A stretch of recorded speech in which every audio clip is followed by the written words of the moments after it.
आज हम फिर एक फिजिक्स का नया टॉपिक स्टार्ट कर रहे हैं।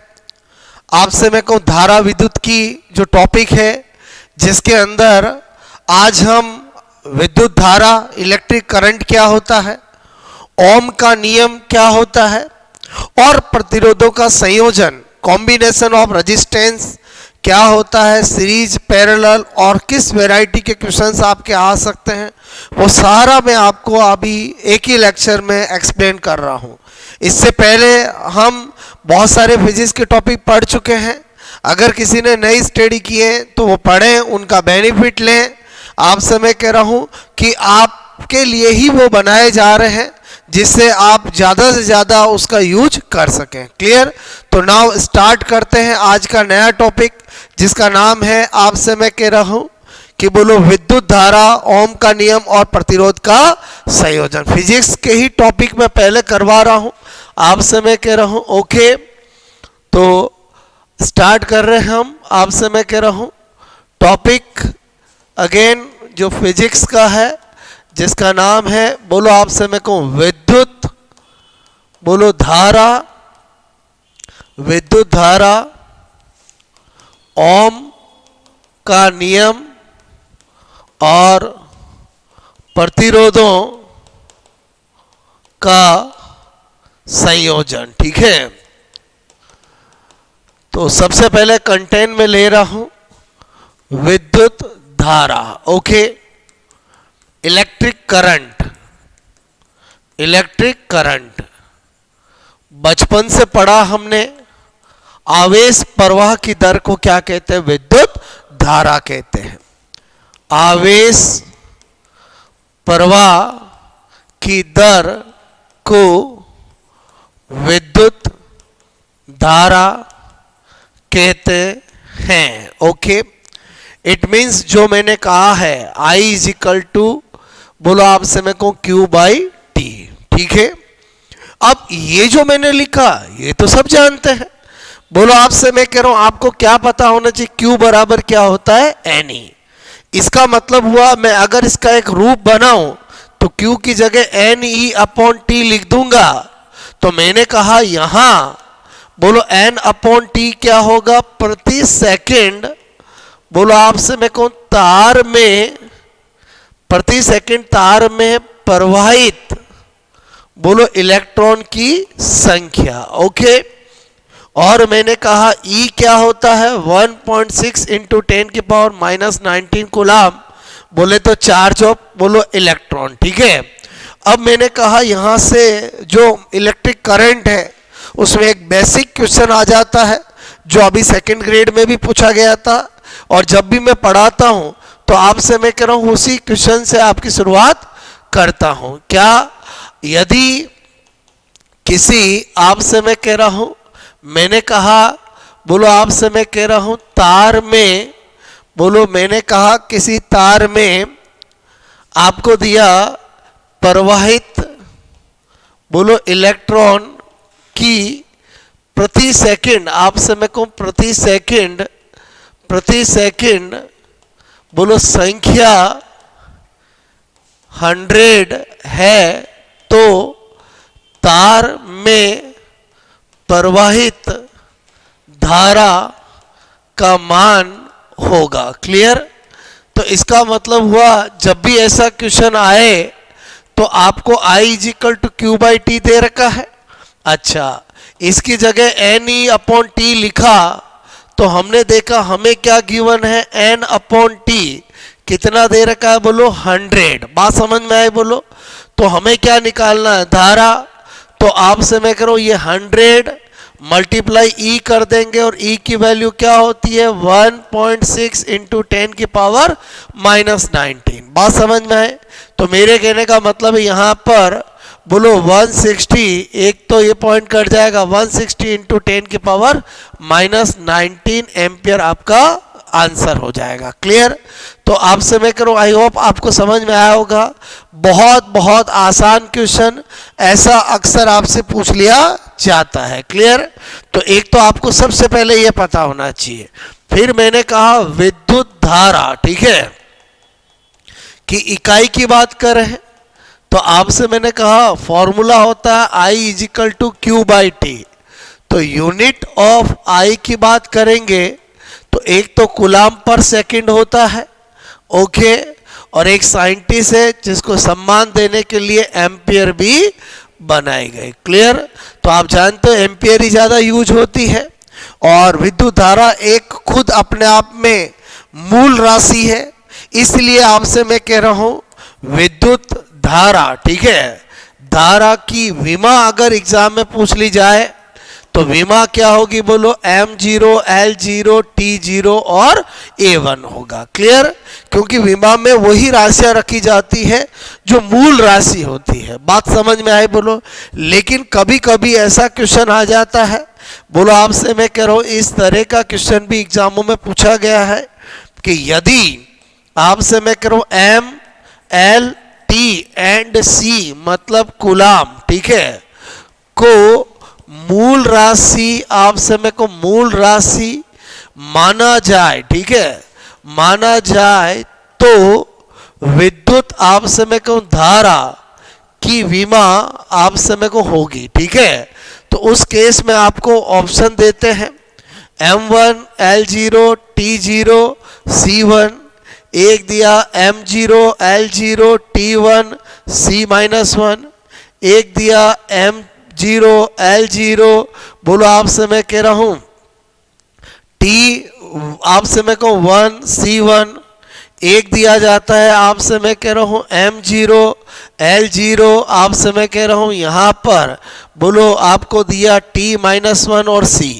अब अपन ने देखा कि एग्जामिनर ने हमें बोला कि नहीं आप M, L और T और C को कूलाम को मूल राशि मानो, तब तो कोई दिक्कत नहीं, I इक्वल टू क्या करेंगे Q बाई टी। Q का क्या होता है कूलाम, T का क्या होता है बोलो T। तो बोलो I की विमा जब हम करेंगे तो मैंने कहा जब M नहीं है तो 0 लगाऊंगा, L नहीं है तो 0 लगाऊंगा, T ऊपर जाएगा तो -1 आएगा, C क्या हो जाएगा 1। तो हमने देखा आंसर क्या हो जाएगा डी हो जाएगा। आई होप आपको मेरी बात समझ में आई होगी। जब आपको डायरेक्ट ये दे रखा हो तब तो ये होगा ही होगा, लेकिन कभी कभी हाइपोथेटिकल क्वेश्चन काल्पनिक बना के भी पूछा जाता है। तो ये तो मैंने सबसे पहले आपको एक कंटेंट जिसका नाम है विद्युत धारा वो बताया है। क्लियर? अब हम बात करते हैं आपसे मैं करूं ओम का नियम, ठीक है, बचपन से पढ़ा है। क्या कहता है Ohm V is equal to IR। Ohm ने अपना नियम क्या दिया, अगर हम ताप दाब आर्द्रता आदि नियत रखे तो किसी तार के सिरों पर उत्पन्न विभवांतर उसमें प्रवाहित धारा के समानुपाती होता है। क्लियर? तो मैंने potential difference is directly proportional to flow of current, यानी आपसे मैं कह रहा हूं यदि किसी आपसे मैं कहूं तार की बोलो मैंने कहा ताप दाब, क्लियर, आपसे मैं कह रहा हूं आदि, ठीक है, एटसेट्रा भौतिक आपसे मैं कह रहा हूं राशियों, ठीक है, को नियत रखा जाए तो तार के सिरों पर उत्पन्न विभवांतर, बोलो विभवांतर, मैंने कहा विभवांतर प्रवाहित धारा के बोलो समानुपाती, प्रवाहित धारा के समानुपाती आपसे मैं करूं होता है। क्लियर? इसका मतलब जो स्टेटमेंट दिया है नियम में वो V is equal to directly proportional to क्या है I है। इसको हटाएंगे तो आपसे मैं करूं एक यहाँ पर यहाँ जो R हमने लिखा है वो क्या होता है रेजिस्टेंस, ठीक है, रेजिस्टेंस मतलब प्रतिरोध होता है। क्लियर? तो आपसे इस दुनिया में प्रतिरोध को लाने वाला कौन, ओम, इसलिए प्रतिरोध की इकाई भी क्या होती है ओम होती है। बात समझ में आए? तो मेरे कहने का मतलब है बोलो आपसे यहाँ आर क्या है प्रतिरोध, ये क्या है ओम का नियम, यानी V is equal to IR हम पूरे बोलो फिजिक्स में यूज करते हैं वो क्या है ओम का नियम। अब अपन ने देखा कि यहाँ पर हमारे पास चीज आई है प्रतिरोध, ये बड़ा इंपॉर्टेंट होता है, इसके बारे में हम डिटेल से स्टडी करते हैं। प्रतिरोध। आपको सबसे पता तो होना चाहिए तार में धारा के प्रवाह में जो बाधा होता है वही क्या होता है, प्रतिरोध। बोलो आप समझ, तार बोलो में धारा के प्रवाह में जो बाधा आपसे मैं कह रहा हूं, ठीक है, उत्पन्न करता है उसे आपसे मैं कहूं उसे प्रतिरोध कहते हैं। ठीक है, इसका मतलब आपसे मैं करूं सबसे पहले प्रतिरोध की परिभाषा ये हुई। अगर हम देखना चाहते हैं यूनिट ऑफ आर तो मैंने कहा कोई दिक्कत नहीं, V इज इक्वल टू क्या होता है, आई आर। तो R इज इक्वल टू क्या होगा, V upon I. Unit of R अगर हम करेंगे तो बोलो एक तो वोल्ट अपॉन एम्पियर आप जानते हो, बोलो विभव की क्या होती है वोल्ट, और आपसे मैं कह रहा हूं धारा की क्या होती है बोलो एम्पियर। ठीक है, तो वोल्ट अपॉन एम्पियर होती है। उसके अलावा साइंटिस्ट को सम्मान देने के लिए क्या होती है बोलो ओम, और आज के टाइम हम प्रतिरोध की यूनिट ओम ही होती है। बात समझ में आई बोलो ओके। मैंने कहा आर की विमा की बात करें तो मैंने कहा V इज इक्वल टू क्या है, आई आर। तो R इज इक्वल टू क्या होगा, V अपॉन आई। आप जानते हो किसी की भी डायमेंशन निकाला जाता है तो फॉर्मूले को तब तक ब्रेक करते हैं जब तक कि फॉर्मूला फोर्स या वर्क में न आ जाए। तो V इज इक्वल टू क्या होता है, W upon Q।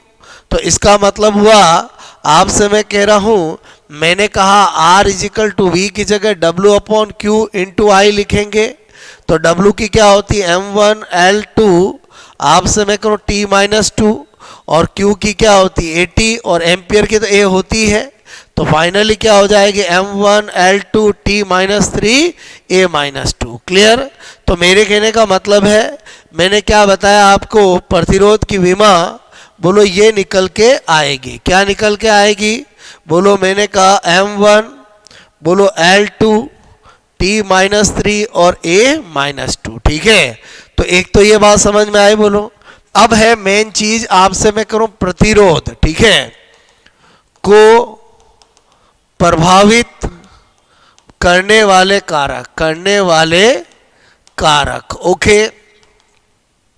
Factors affecting of resistance, क्या बता रहा हूं बोलो, फैक्टर्स बोलो अफेक्टिंग आपसे मैं कहूं ऑफ रेजिस्टेंस। ठीक है, तो प्रभावित करने वाले कारक के अंदर पहला है तार की लंबाई। आपसे मैं कहूं तार की लंबाई मतलब लेंथ ऑफ वायर, क्या है बोलो, लेंथ ऑफ वायर। ठीक है, तार की लंबाई।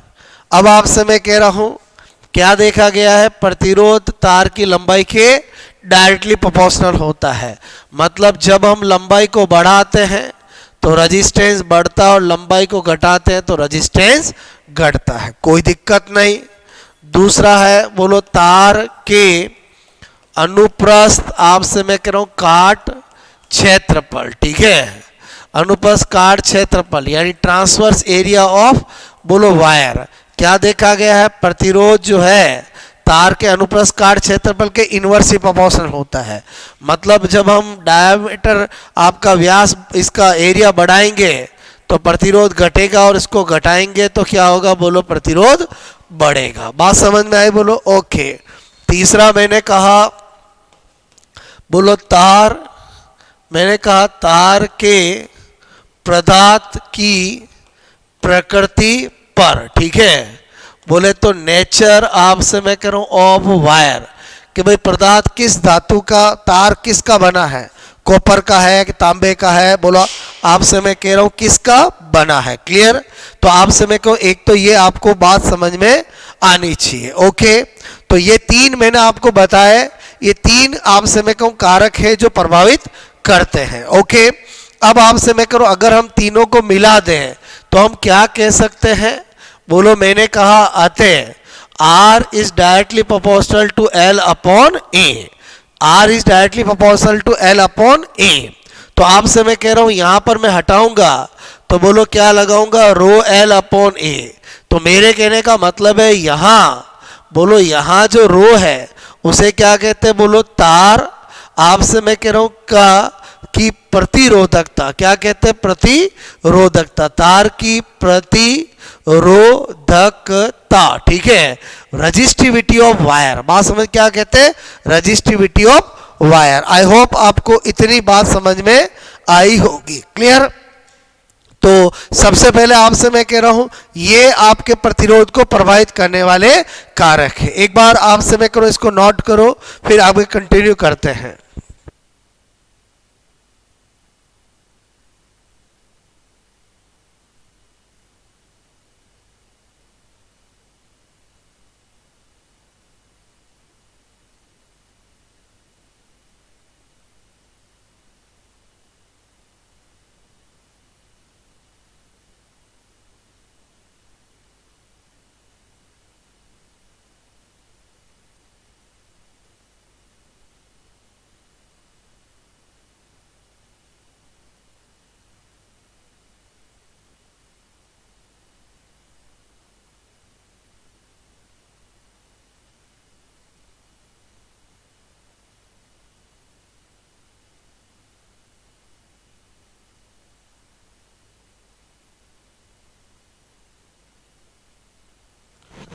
मैं नेक्स्ट पेज कर देगा।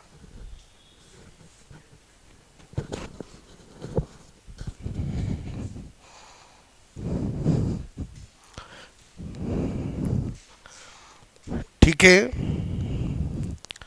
आपसे मैं कह रहा हूं यहां तक कहानी समझ में आई होगी। अब अपन ने देखा कि प्रतिरोध, आपसे मैं कह रहा हूं यहां पर हम क्वेश्चन सबसे पहले पूछ लिया जाता है, प्रतिरोध निर्भर करता है, एक दे दे पदार्थ, तार के पदार्थ की प्रकृति पर, एक दे दे तार की लंबाई पर, एक दे दे तार के अनुप्रस्थ काट क्षेत्रफल पर, और एक दे दे उपयोग सभी। ऐसा बहुत सी बार एग्जामों में क्वेश्चन पूछा गया है, उपयोग सभी। तब तो आपको पता है क्या होगा, आंसर डी होगा। मेरी बात को समझना, ये जो हमने अभी पढ़ा है इसी मैटर के क्या क्या क्वेश्चंस बनते हैं वो मैं बताना चाह रहा हूं। सबसे पहले एकदम इजी क्वेश्चन नंबर 2, यदि तार की लंबाई को बढ़ाया जाए तो, आपसे मैं कह रहा हूं तार का प्रतिरोध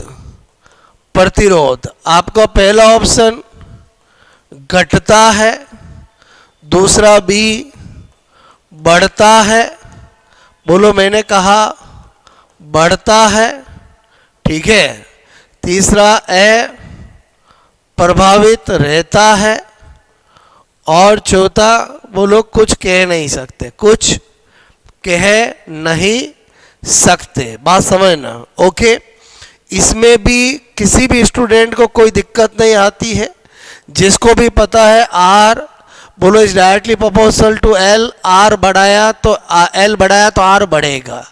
अब मैंने कहा दो तरह के क्वेश्चन में दिक्कत नहीं आती है। अगर एग्जाम में क्वेश्चन ये पूछ लिया जाए, यदि बोलो तार की लंबाई को 2 गुना कर दिया जाए, ठीक है, जाए तो प्रतिरोध, आपसे मैं करूं प्रतिरोध, ठीक है, होगा। और ऑप्शन में दे बोलो पहला 4 गुना, दूसरा 2 गुना, तीसरा 8 गुना, और चौथा ए प्रभावित, ठीक है। अब इसमें क्या होता है, स्टूडेंट मिस्टेक कर देते हैं। एक्चुअली क्या होता है, स्टूडेंट सोचते हैं कि आर बराबर रो एल अपॉन ए है, तो अगर एल को 2 गुना करेंगे तो आर भी 2 गुना होगा, तो आंसर बोलो ये आंसर कर देते, जबकि आंसर क्या है 4 गुना। अब कैसे आया वो मेरी बात को समझना।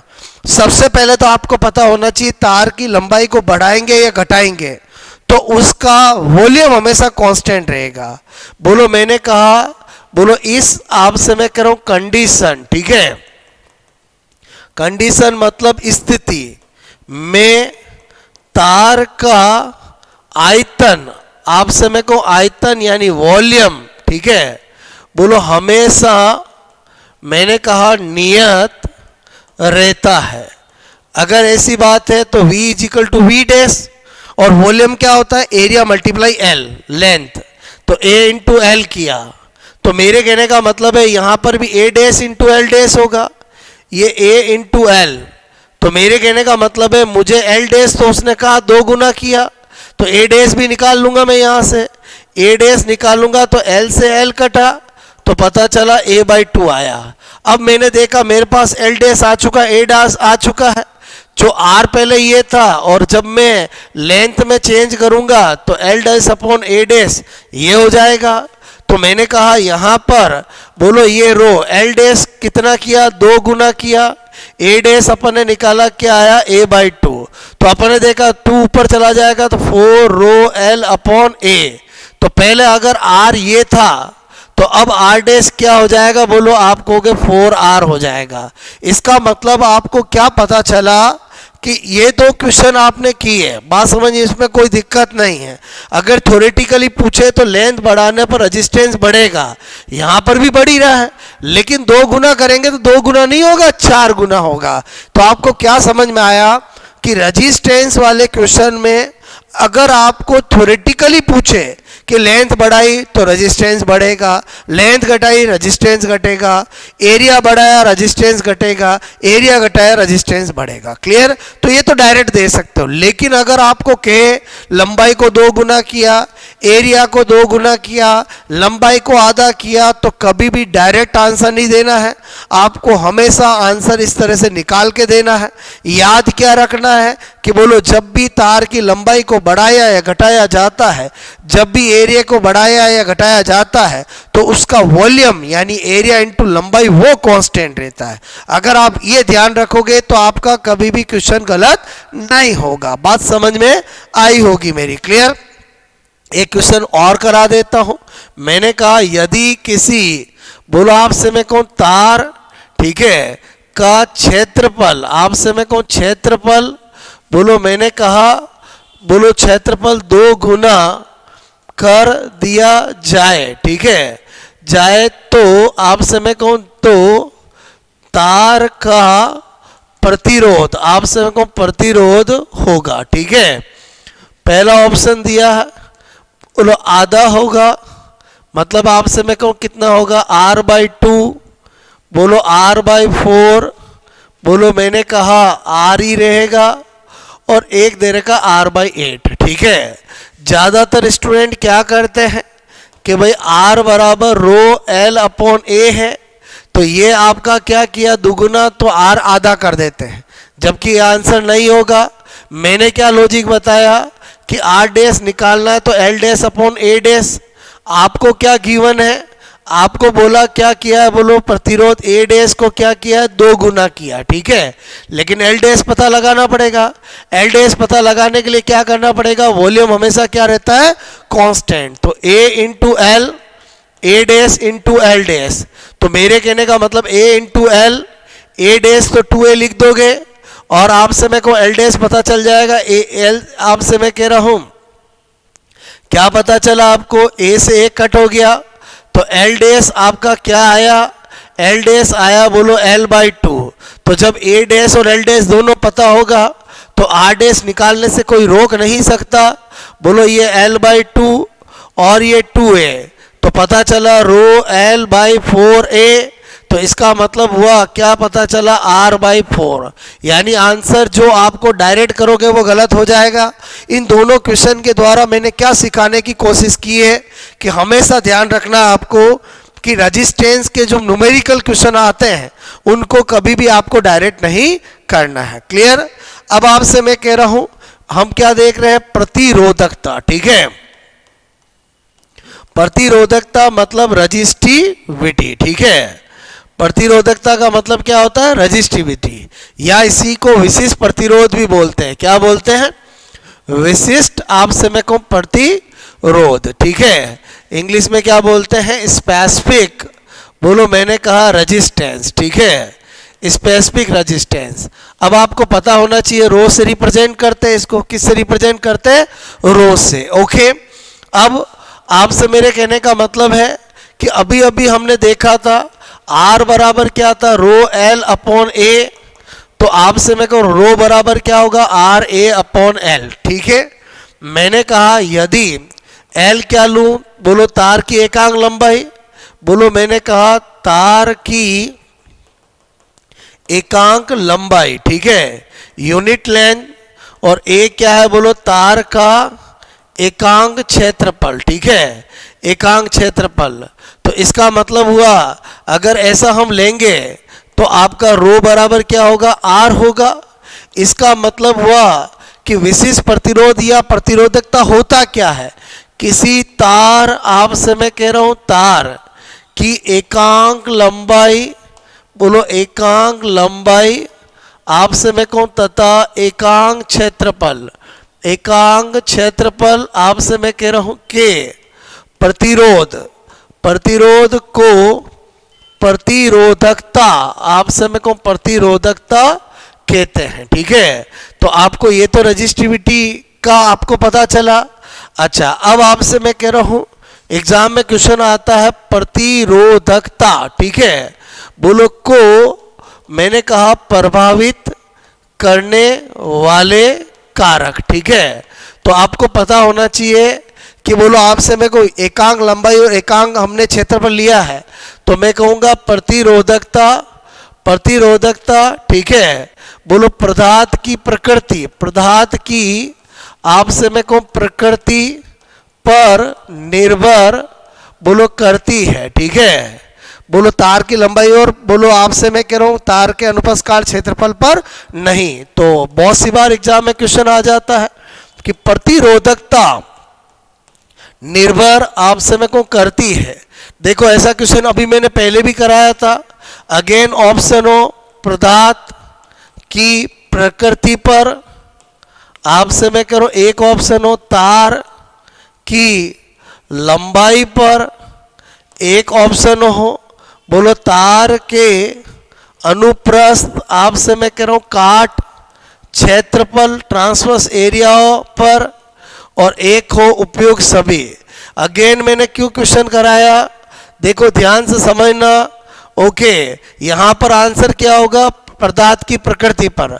तो इसका मतलब हुआ कि जब भी एग्जाम में आपके पास क्वेश्चन आता है, जैसे मैंने ये क्वेश्चन कराया, मेरी बात को समझना, इसमें क्या है, यहाँ प्रतिरोध लिखा हुआ है तो उपयोग सभी हुआ, और आपसे मैं कहूँ कि यहाँ पर प्रतिरोधकता लिखा हुआ है, तो इसका मतलब हुआ कि यहाँ पर आपको हमेशा सूझबूझ को ध्यान देना है। आपको देखना है कि क्वेश्चन प्रतिरोध का पूछा है कि प्रतिरोधकता का पूछा है, ज़्यादा बेटर होता है। कंफ्यूज हो रहे हो, इंग्लिश में देख लो कि रेजिस्टेंस लिखा हुआ है कि रजिस्टिविटी लिखा हुआ है। बोलो आपसे मेरे को रेजिस्टेंस होगा तो ओल होगा, और रजिस्टिविटी होगा तो क्या होगा, बोलो आप केवल पदार्थ की प्रकृति पर। आई होप आपको मेरी बात समझ में आई होगी। अब आपसे मैं कह रहा हूं, मैंने प्रतिरोध और प्रतिरोधकता के फॉर्मूले, प्रभावित करने वाले कारक आपको बताए हैं। क्लियर। अब हम क्या देख रहे हैं, आर यानी प्रतिरोध, और मैंने कहा रो यानी प्रतिरोधकता। ठीक है, बोलो आपसे मैं कहूं प्रतिरोधकता पर आपसे मैं कह रहा हूं ताप का प्रभाव। ठीक है, ताप का प्रभाव। ठीक है, इफेक्ट ऑफ टेम्परेचर, बोलो क्या देखने जा रहे हैं हम, बोलो इफेक्ट ऑफ आपसे मैं कहूं टेम्परेचर। ठीक है, ताप का प्रभाव देखना चाह रहे हैं। क्या बता रहा हूं यहां पर, ताप अगर हम इंक्रीज करते हैं, ताप बढ़ाते हैं, तो प्रतिरोध भी इंक्रीज होता है और प्रतिरोधकता भी इंक्रीज होती है।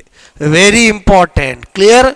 कैसे पता चला, तो मैंने कहा प्रायोगिक रूप से। ठीक है, प्रायोगिक रूप से क्या बता रहा हूं, R final is equal to R 0 1 plus alpha delta T. ठीक है, ये क्या है, बोलो मैंने कहा प्रारंभिक प्रतिरोध। ठीक है, इनिशियल आपसे मैं करूं रेजिस्टेंस, क्या होता है, बोलो ये इनिशियल आपसे मैं करूं रेजिस्टेंस। ठीक है, रेजिस्टेंस।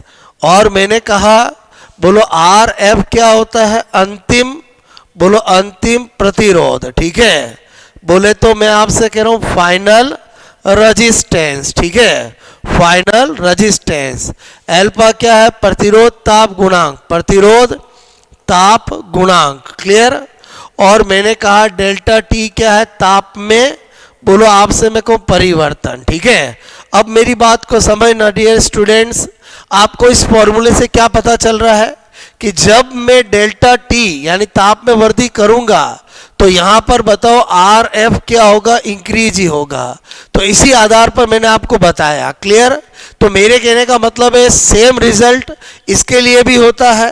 क्या होता है कि rho final is equal to rho initial, आपसे मैं कह रहा हूं, ठीक है, या rho naught 1 plus alpha delta T, यानी सेम प्रायोगिक डाटा मिलते हैं। इसलिए आपको पता होना चाहिए प्रतिरोध हो या प्रतिरोधकता हो, दोनों ही ताप बढ़ाने पर बढ़ते हैं।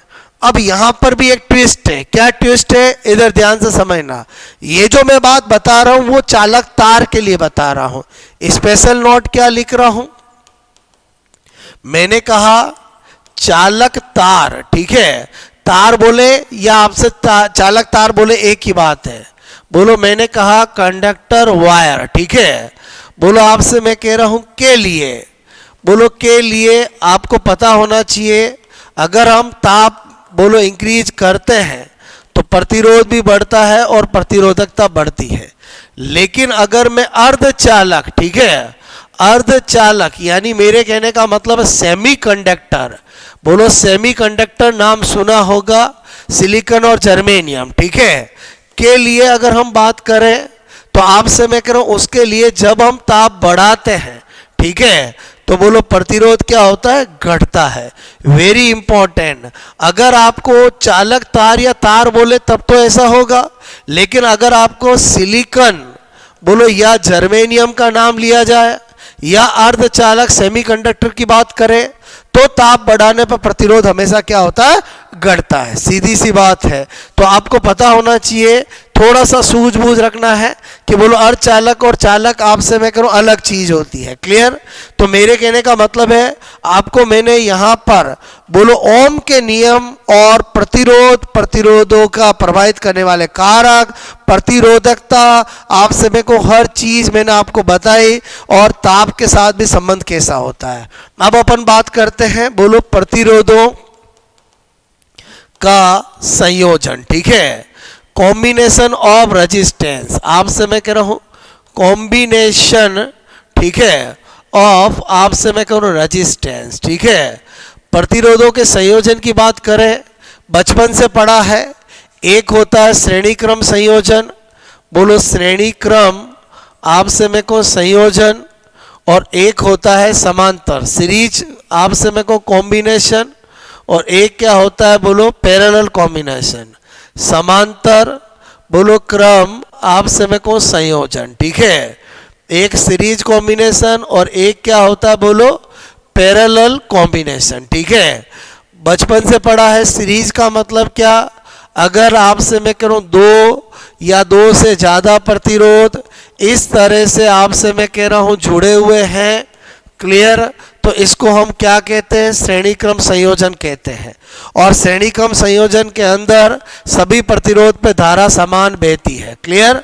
तो मेरे कहने का मतलब हम जानते हैं कि इसमें आर नेट आर तुल्य क्या होता है? R1 प्लस R2, जितने प्रतिरोध होंगे उनको जोड़ देंगे। बोलो ये कैसे आया?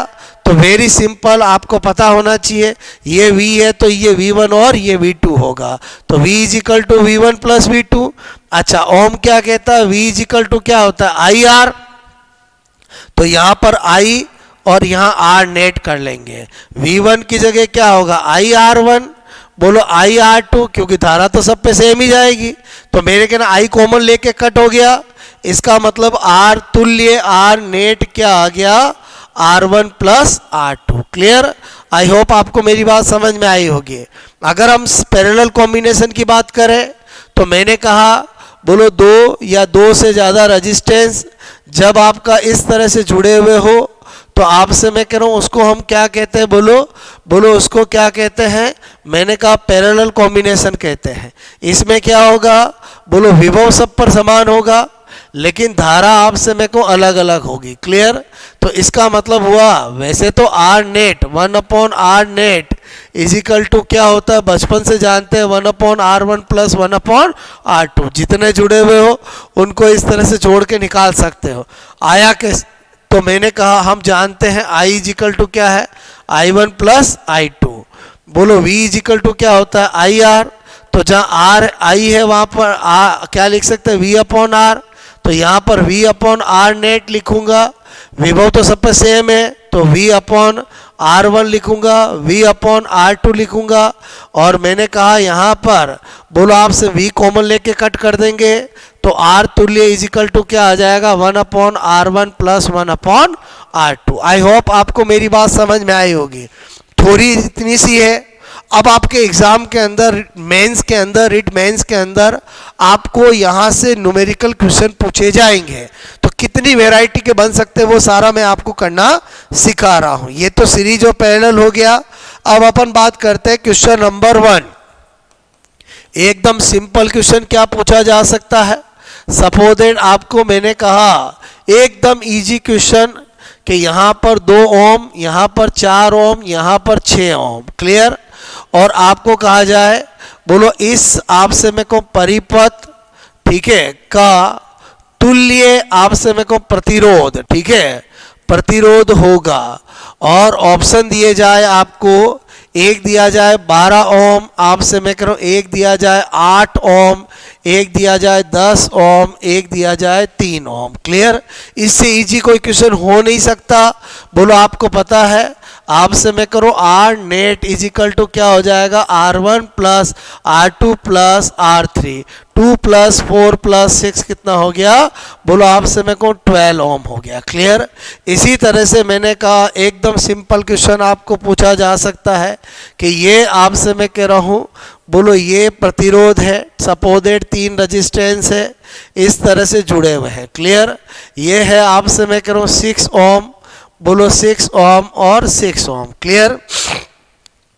आपको पूछा R तुल्य क्या होगा। क्लियर?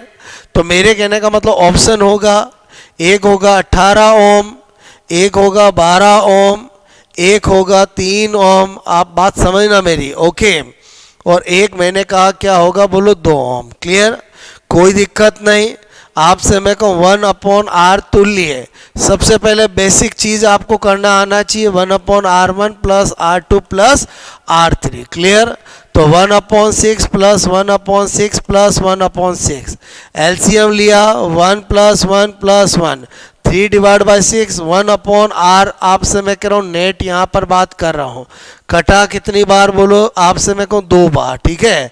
कितनी बार कटा, बोलो आपसे मैं कह रहा हूँ 2 बार। तो R net is equal to क्या आ जाएगा, 2 ओम। आप टिक कर दोगे। ये तो आपको तरीका आना ही चाहिए। अब मैंने कहा कि जब भी शॉर्ट में भी कर सकते हैं, जब एक समान बोलो प्रतिरोध अगर समांतर में जुड़े हो तो किसी एक में जितने हैं उसका भाग दे दो। बोलो एक कौन है, 6, कितने 1 2 3 है, भाग दिया तो डायरेक्ट 2 ओम आ गया। लेकिन फिर भी ये तरीका आपको आना चाहिए, क्योंकि जरूरी नहीं है कि इस तरह से सेम मिले, डिफरेंट भी मिल सकते हैं। तो मैंने कहा क्वेश्चन नंबर 3, मैंने कहा आपको सपोज दैट ये मिल गया। ठीक है? तो आपसे मैं कहूँ ये मिला आपको, तो आपसे मैं कह रहा हूँ यहाँ पर है बोलो 3 ओम, यहाँ पर है 6 ओम। क्लियर? और आपसे पूछा R तुल्य, तो आपको इस केस में तो सोल्व ही करना पड़ेगा। बोलो क्या करोगे, 1/R तुल्य या net is equal to 1/3 plus 1/6, या 6 लोगे, ये 2 प्लस 1। बात समझ में आ रही बोलो मेरी? आपसे मैं कह रहा हूँ यहाँ पर 3 डिवाइड बाई 6, आप क्या करोगे, बोलो R net is equal to 2 ohm. तो क्लासिकल तरीका तो आना ही चाहिए। क्लियर? अब मैंने कहा ज़्यादातर आपके क्वेश्चन आते हैं मिश्रण का। जैसे मैंने कहा कि बोलो एक आपको इस तरह का क्वेश्चन दिया, ठीक है, बोलो आपसे मैं कह रहा हूँ इस तरह का क्वेश्चन आपको दिया, ये 5 ओम, और आपसे मैं कह रहा हूँ ये दिया, बोलो आपसे मैं कह रहा हूँ आप 7 ओम। ठीक है? ये दिया 12 ओम, ये दिया 4M, और ये दिया 8 ओम। क्लियर? और आपको बोला कि आपसे मैं कहूँ इस परिपथ का तुल्य प्रतिरोध क्या होगा।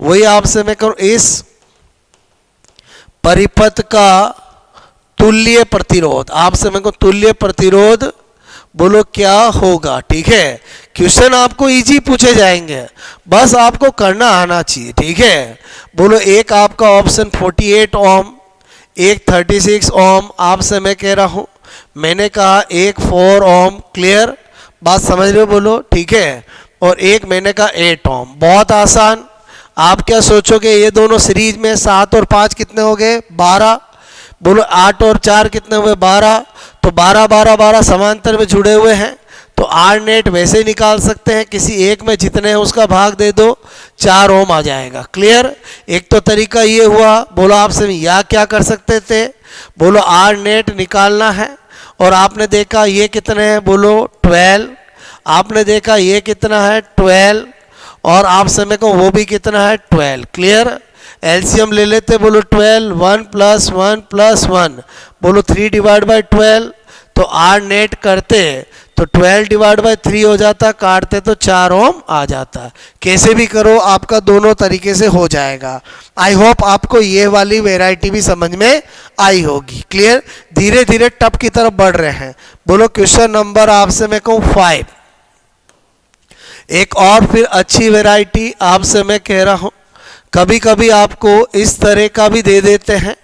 ठीक है, आपसे मैं कह रहा हूँ, यहाँ पर मैंने लिखा सपोजेड ये 6 ओम, ये 6 ओम और ये 6 ओम। क्लियर, और यहाँ पर ऐसे तार से जोड़ दिया, यहाँ पर ऐसे जोड़ दिया। क्लियर, और आपको बोला जाता है, आपसे मैं करूँ इस परिपथ बोलो का बोलो तुल्य प्रतिरोध। ठीक है, तुल्य प्रतिरोध आपसे मेरे को होगा। ओके, अगेन आपको ऑप्शन देते हैं। पहला ऑप्शन 100% 18 ओम देगा, एक 12 ओम देगा, एक मैंने कहा आपको बोलो 3 ओम देगा, और एक आपको 2 ओम देगा। क्लियर, तो इसमें क्या होता है, एक बार स्टूडेंट को लगता है बोलो ये क्या है, बोलो तार है। ठीक है, तो ये श्रेणी क्रम में जुड़े हुए, जबकि ऐसा नहीं है। बोलो आपसे मैं कहूँ यहाँ पर कैसे करोगे, तो इसको ए पॉइंट माना तो ये तार से जुड़ा हुआ, तो ये भी ए पॉइंट होगा। इसको आपने बी पॉइंट माना तो तार से जुड़ा हुआ, तो ये भी बी पॉइंट होगा। इसका मतलब पहले इसका सरल डायग्राम बनाओगे। ए और बी के बीच कितने प्रतिरोध है, 6 ओम प्रतिरोध है, चलो यूज कर लिया। ए और बी के बीच कितने हैं, 6 प्रतिरोध, 6 ओम है, कर दिया। ए और बी के बीच कितने हैं, बोलो 6 ओम प्रतिरोध है, कर दिया। जैसे ही हमने बनाया तो हमें पता चला यार ये तो समांतर में जुड़े हुए हैं, तो समांतर में जुड़े हुए हैं तब तो हम आर नेट क्या कर सकते हैं, अगर सेम है तो किसी एक में जितने हैं उसका भाग दूंगा तो 2 ओम आ जाएगा। या फिर आपको क्लासिकल तरीका करना है, क्योंकि ये तो आना ही चाहिए। बोलो आपसे मेरे को जरूरी नहीं है ऐसे सेम मिले, बस ये तो आपको आना ही चाहिए। 6 1 + 1 + 1 3 / 6 बोलो क्या होगा, आर नेट बराबर क्या होगा 2 ओम। क्लियर, तो आई होप आपको मेरी बात समझ में आई होगी। इसमें एक बार देखते ही आपको क्या पता चल रहा है, सीरीज जैसा, जबकि है कैसा, पैरेलल जैसा। क्लियर, और अगर हम वैरायटी देखें, जैसे मैंने क्वेश्चन नंबर 5 कराया, क्वेश्चन नंबर 6 की देखें। क्लियर, तो क्वेश्चन नंबर 6 में और क्या आपको कर सकता है, जैसे मैंने कहा आपको। क्लियर, जैसे मैंने यह दिया, बात समझना मेरी। ओके, आपको मैंने ये दिया है, ठीक है, बोलो ये दिया है, बात समझो। और आपसे मैं कह रहा हूँ यहाँ पर आपको, ठीक है, क्या दिया हुआ है, 5 10 ओम 20 ओम। ठीक है, यहाँ पर दे रखा 15 ओम, बात समझो। मैं आपसे कह रहा हूँ, ठीक है, या यहाँ पर दे रखा 10 ओम। ओके, यहाँ पर दे रखा है बोलो 20 ओम, और यहाँ पर दे रखा है आपसे मैं कह रहा हूँ बोलो मैंने कहा 10 ओम। ठीक है, और यहाँ पर दे रखा वापस 10 ओम। अब आपने देखा कि इसमें आपको क्या पूछा है, बोलो आर नेट पूछा है।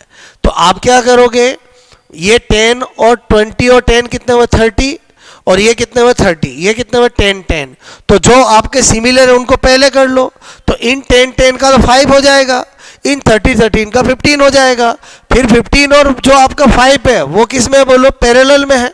तो आप आर नेट इजिकल टू क्या कर सकते हो, बोलो मेरे कहना मतलब 1 + 5 1 + बोलो डिवाइड बाय 15। तो आप एलसीएम लोगे 15, तो 3 + 1 बोलो 4 डिवाइड बाय 15, तो मेरे कहने का मतलब है यहाँ पर आपका आर नेट क्या आ जाएगा, बोलो 15 डिवाइड बाई 4 ओम आ जाएगा। क्लियर? आई होप आपको मेरी बात समझ में आई होगी। मतलब जो सिमिलर है उनको आप पहले सोल्व कर लो, जो सिमिलर है उनको पहले सोल्व कर लो, और कोई केसर नहीं मुझे तो ये ऐसा डायरेक्ट करना ही नहीं है तो कोई दिक्कत नहीं, आपको सेकंड मेथड 20 और 10 कितने हुए 30, फिर 30, तो आपसे मेरे को आप तो ये कर लो। यहाँ पर मैंने कहा ये कितना हुआ 30, ये कितना हुआ 10, ये कितना हुआ 30, ये कितना हुआ 10, एलसीएम लोगे 30, यहाँ पर कितना होगा 1, यहाँ पर 3, यहाँ पर 1, यहाँ पर कितना बोलो आपसे मैं कह रहा हूँ 3, तो आपने क्या देखा, बोलो आपसे मैं कह रहा हूँ ये कितना होगा 3 4 8 डिवाइड बाय 13, तो आपने देखा कट करोगे तो आपसे मेरे को ये 4 ये 15, तो आपका आर नेट क्या आ गया, बोलो 15 डिवाइड बाय 4। देखो मैं क्या बताना चाह रहा हूँ, मेरी बात को समझना दोस्तों।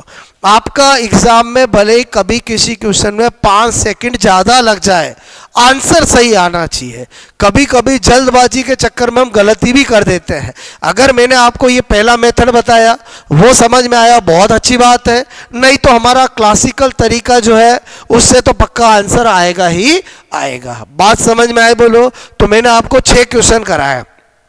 अब क्या होता है कि अगर एग्जामिनर चाहे कि भाई मैं कॉम्बिनेशन में और अच्छा क्वेश्चन बनाना चाहूं तो फिर वो व्हीटस्टोन सेतु को डालेगा। तो पहले मैं थोड़ा सा आपको व्हीटस्टोन सेतु की थ्योरी बता दूं। व्हीटस्टोन सेतु बोलो क्या होता है, तो आपको आगे फिर क्वेश्चन करा पाऊंगा, ठीक है। तो मैंने कहा ये व्हीटस्टोन, बोलो आपसे ब्रिज की बात करें तो बोलो आपसे मेरे को व्हीटस्टोन ब्रिज की बात करें तो व्हीटस्टोन सेतु क्या होता है, 4 प्रतिरोधों का ऐसा संयोजन, बोलो जिसकी सहायता से हम अज्ञात प्रतिरोध का मान ज्ञात करते हैं, उसको हम व्हीटस्टोन सेतु कहते हैं। क्लियर? बचपन में आपने ऐसा डायग्राम देखा होगा। क्लियर? तो मेरे कहने का मतलब है, बोलो ये गैल्वेनोमीटर आपसे मैं कह रहा हूं ओके, ये P, ये Q, ये R और ये S, ठीक है। क्या बचपन में पढ़ाया जाता था? संतुलन आपसे मैं कह रहा हूं की शर्त, ठीक है। बोलो P अपॉन Q तो क्या होगा R अपॉन S। क्लियर? या मैं आपसे कहूं Q अपॉन P, बोलो Q अपॉन P करेंगे तो S अपॉन R करना है। कैसे भी चेक करो एक ही बात है, अगर व्हीटस्टोन सेतु संतुलित होगा तो इस गैल्वेनोमीटर में कोई धारा नहीं जाएगी, तो यहाँ पर जो भी प्रतिरोध लगा हुआ उसको आप हटा सकते हो। इसका मतलब पहली बात, व्हीटस्टोन सेतु 4 प्रतिरोधों का संयोजन है, 5 प्रतिरोधों का, तो 4 प्रतिरोधों का संयोजन है। मैंने कहा 4 रेजिस्टेंस, ठीक है, बोलो का ऐसा संयोजन, आपसे मैं कहूँ ऐसा संयोजन जिसकी बोलो मैंने कहा सहायता से, बोलो जिसकी सहायता से अज्ञात प्रतिरोध, आपसे मैं को अज्ञात प्रतिरोध का मान बोलो ज्ञात किया जा सकता है, उसे हम क्या कहते हैं, व्हीटस्टोन सेतु। बात समझ में आई बोलो? तो मैंने कहा इसकी सहायता से कैसा क्वेश्चन बनेगा, अगेन अपन क्वेश्चन करें तो आपसे मैंने कहा सपोज दैट आपको एक क्वेश्चन दिया एग्जामिनर ने, बोलो आपसे मैं करूं ऐसा क्वेश्चन दिया, यहाँ लिखा 4 ओम, यहाँ लिखा 8 ओम। क्लियर? बोलो क्या लिखा 8 ओम। क्लियर? यहाँ पर 5 ओम, यहाँ पर लिखा 2 ओम और यहाँ पर लिखा 4 ओम। क्लियर? और आपसे मैं कह रहा हूँ इस तरह से आपको दिया और आपसे पूछा इस बोलो परिपथ, आपसे मैं कह रहा हूँ का बोलो आर तुल्य प्रतिरोध या संयोजन प्रतिरोध बोलो आर होगा। क्लियर? तो मेरे कहने का मतलब है इसको सोल्व करना है तो आप पहले ये सोचो कि क्या व्हीटस्टोन सेतु है क्या ब्रिज। तो मैंने कहा अगर मैं करूं, बोलो आपसे मैं कह रहा हूं, मैंने कहा इसको माना P, इसको Q, इसको R और इसको S, तो Q अपॉन P करता हूं तो S अपॉन R करना पड़ेगा। तो मैंने कहा अगर मैं 8 में 4 को डिवाइड करूं, 4 में 2 को डिवाइड करूं, तो मैंने देखा ये तो व्हीटस्टोन बैलेंस मिल गया। जब बैलेंस मिल गया तो बीच वाले को हटा देता हूं, तो बीच वालों को हटा दूंगा तो ये दोनों किस में बन जाएंगे, सीरीज में, ये दोनों किस में बन जाएंगे, सीरीज में, और ये आपस में किस में हो जाएंगे, पैरेलल में। तो इसका मतलब हुआ फिर तो आर नेट करना है। तो मैंने कहा 8 और 4 कितने हो गए 12, और मैंने कहा 4 और 2 किस में हो गए 6, बोलो ये सीरीज में थे और इनका मैं बोलो सोल्व कर लूँगा। 1/r net is equal to बोलो यहाँ पर 12, 1 + 2 बोलो 3/12 काटा तो कितना आ गया बोलो आपसे 4 ओम आ गया। आई होप आपको मेरी बात समझ में आई होगी। एक बात ध्यान रखना, कभी भी क्वेश्चन के अंदर आपको साइड में लिखा हुआ नहीं होगा कि यहाँ पर व्हीटस्टोन सेतु से सोल्व कीजिए। आपको खुद को डिसीजन लेना पड़ेगा कि हाँ देख करके यहाँ व्हीटस्टोन सेतु है। बात मेरी समझ में आई बोलो। इसी में मैंने आपसे कहा कि बोलो एक क्वेश्चन और करा देता हूँ। कभी कभी एग्जाम में ऐसा भी पूछ लेते हैं, बोलो आपसे मैं कह रहा हूँ ओके ये आपको पूछ लिया, ये 10 ओम, आपसे मैं कह रहा हूँ ये 40 ओम, क्लियर। और आपको पूछा ये 40 ओम और यहाँ पर लिख दिया बोलो आपसे मैं कह रहा हूँ प्रतिरोध, ठीक है आर। तो यहाँ पर आपसे कहा जाए ठीक है कि इस यदि बोलो आपसे मैं कह रहा हूँ यदि बोलो व्हीटस्टोन बोलो सेतु ठीक है संतुलन, आपसे मैं कहूँ संतुलन में है, तो इस आपसे मैं करूँ इस अज्ञात बोलो एस प्रतिरोध बोलो का मान आपसे मैं को होगा, क्लियर। अब ऑप्शन दे रखा आपको एक, बोलो मैंने कहा ये आपसे मैं करूँ एक दे रखा है 8 ओम, एक दे रखा है 16 ओम, एक दे रखा है 32 ओम और एक दे रखा है 64 ओम, क्लियर। Very simple. आपको क्या करना है कि भाई दो तरीके हैं, बोलो आपसे मैं कहूँ 14 में अगर मैं 40 में 10 को डिवाइड करूँ तो 4 टाइम्स जाएगा, तो बोलो इनमें से कौन सा लूँ जिसमें बोलो 4 टाइम्स जाएगा, तो बोलो 16 वैसे ही पता चल रहा है। अगर आप ऐसा नहीं कर पाते हो तो कोई दिक्कत नहीं, आप P/Q करो तो आपसे मैं करो R/S से कर सकते हो, या मैंने कहा आप Q/ आपसे मैं कह रहा हूँ P करते हो तो S/R कर लो। आपको पता है Q कितना देर का, बोलो Q कितना देर का 40, यहाँ पर कितना किया बोलो 10। S आपको क्या करना है बोलो ज्ञात, बात समझ में आए, और ये रख दिया तो ये बोलो 4 और S = 4 इंटू कितना हो गया 16 ओम। मतलब मैं आपको दो तरीके बता रहा हूँ, एक तो ऑप्शन चेक करके भी कर सकते हो, एक ऐसे भी कर सकते हो। ये क्वेश्चन किस पे बेस्ड हुआ, व्हीटस्टोन सेतु की परिभाषा पर, क्योंकि व्हीटस्टोन सेतु की परिभाषा क्या कहती है, 4 प्रतिरोधों का ऐसा संयोजन जिसकी सहायता से किसी अज्ञात प्रतिरोध का मान ज्ञात किया जा सकता हो उसे व्हीटस्टोन सेतु कहते हैं। इसका मतलब ये हुआ कि व्हीटस्टोन सेतु जो होता है वो 4 प्रतिरोधों का संयोजन होता है। बात समझ में आई। तो मैंने आपको हर एंगल से आपके 3rd ग्रेड के लेवल पर क्या क्या टाइप के क्वेश्चन पूछे जा सकते हैं वो मैंने आपको सारा बता दिया, क्लियर। आई होप आपको मेरी बात समझ में आई होगी। आज हमने विद्युत धारा, प्रतिरोध, ओम का नियम और प्रतिरोधकता और मैंने कहा प्रतिरोधों के संयोजन स्टडी किया है, क्लियर। तो आपसे मेरे को इसी का एक पार्ट और है जिसमें हम विद्युत धारा का रासायनिक प्रभाव बोलो चुंबकीय प्रभाव आपसे मेरे को वो स्टडी करेंगे, क्लियर, जो आपका नेक्स्ट लेक्चर होगा। आई होप आपको इतना समझ में आया होगा। अगर आपको समझ में आया है तो इसको अच्छे से आप कूल माइंड से स्टडी करो और आपका ये टॉपिक तैयार हो जाएगा, क्योंकि जो फिजिक्स के टॉपिक होते हैं वो होते बहुत आसान है, बस आपको समझे हुए होने चाहिए। जितना आपका समझा हुआ होगा उतना ही आपको वहाँ एग्जाम में दिक्कत नहीं आएगी। बात समझ में आए। और रही बात संयोजन का, क्वेश्चन इस बार आ सकता है, क्वेश्चन एग्जाम में आपके बहुत ईजी आएगा, बस आपको करने का तरीका आना चाहिए। बात समझ में आए। ओके, मस्त रहो, पढ़ते रहो। आपसे मेरे को ये आपको लेक्चर कैसा लगा जरूर आप मुझे कमेंट के द्वारा बताएं और आपसे मेरे को निरंतर बने रहें। एक दिन आपको सबको लक्ष्य जरूर मिल जाएगा, बस हमें ईमानदारी से, होनेस्टी से मेहनत करने की जरूरत है। बात समझ में आए। Okay, thanks a lot.